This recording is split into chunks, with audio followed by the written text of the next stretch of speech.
Assalomu alaykum. Ko'pchilikni yoshligidagi ajoyib bir esda qolar voqealari bo'ladi baribir. Shunaqa voqealardan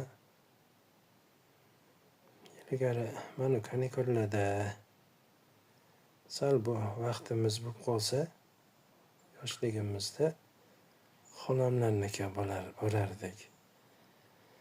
Pochchamlar, xolamlar juda ajoyib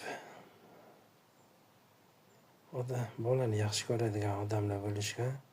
Butun kanikullarimiz, ta'tillarimiz shularnikida o'tardi. Oshnamiz, tengqur oshnamiz borlar.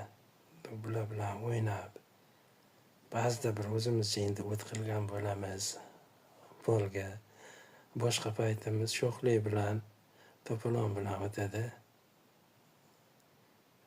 Katta bitta sandiqlari bo'lardi. Haliyam esimda. Doim yangi yopilgan non bo'lar edi menda. Endi u paytdagi boshqa tog'alarimizga chiqamiz, yaqin joyda o'tirishadi. Bolajon. Qarindoshlar juda bordi-keldi ko'p bo'lar edi.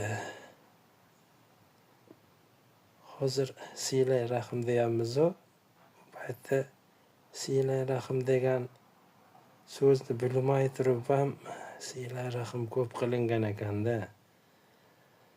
Qarindoshroq bordi-keldi juda ko'p bo'lgan.